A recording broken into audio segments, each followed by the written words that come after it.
Den 3. marts er det til Danish Music Awards 2020, og årets diamantnominering er kun på plads. Det ser ud som om, at det er Nephew, The Simpson og Weezer, der kommer til at hive statsstillerne hjem. De er nomineret 7 gange. Thomas Helmig, Larsen, Nick Jay har 4 stykker. Showet show optræder blandt Helmig, Nephew, Nick Jay, Natasha, Asger og Weezer. Billetterne til Danish Music Awards 2010 den 3. marts er blevet salg til udvikling. De ansatte bag årets Spotfestival har nok et bandemmer at vælge mellem i år. Hele 771 stykker, og det er 40 mere end i 2006.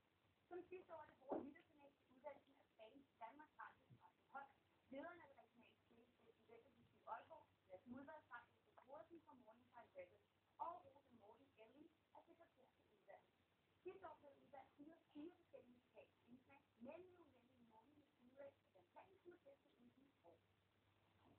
The Cooks, der for nylig var i Danmark, er godt på vej til at blive et af de store indie-rock-navne. De placerede sidste år udgivet deres plade Inside In, Inside Out.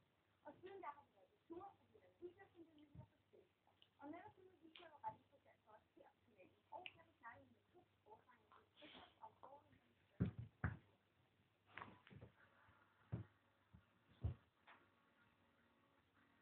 We wanted to make a great pop record that was universal, that, you know, could appeal to anyone, was accessible, you know what I mean, like a good pop record should be.